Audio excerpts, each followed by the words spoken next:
So the flooding also devastated certain roads and properties in Southbury. NBC Connecticut's Melissa Cooney standing by live at a farm that sustained acres of damage. Melissa, what are you seeing there?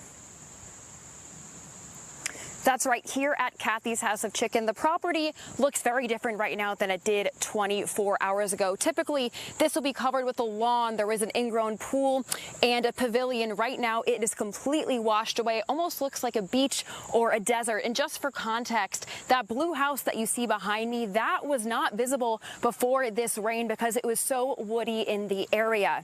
Now, a lot has been moved on the property. For example, a trailer that was where I'm standing moved all the way over here to my left. Now there's two other trailers where that came from, as well as a barn. Now in that barn, the owners say there were hundreds of chickens who did not make it. This was the foundation. That's what's left of my barn.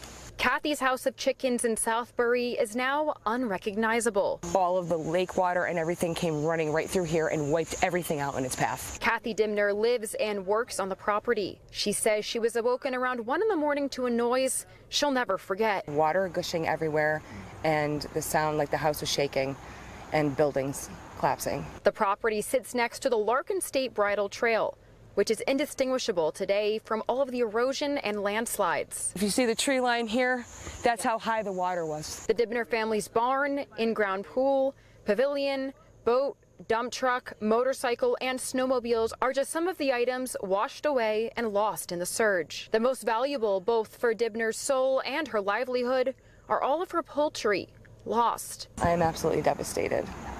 Devastated. This is a road for it. We just got to move ahead and call who we have to call, get our support from our friends. Dimner and her husband Eric say they aren't sure where to go from here. While they wait to learn more from local, state, and federal officials, they spent today surveying their property, finding more lost items destroyed each time. I'm like, wow.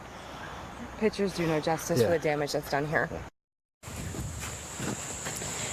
And just for context, the water line is way up above my head on this tree. Eversource and state officials were here surveying the damage at this property. Now, coming up at 6 here from a Good Samaritan who rescued someone in the floodwaters yesterday evening in Southbury. We're live in Southbury. Melissa Cooney, NBC Connecticut News. Melissa, thank you for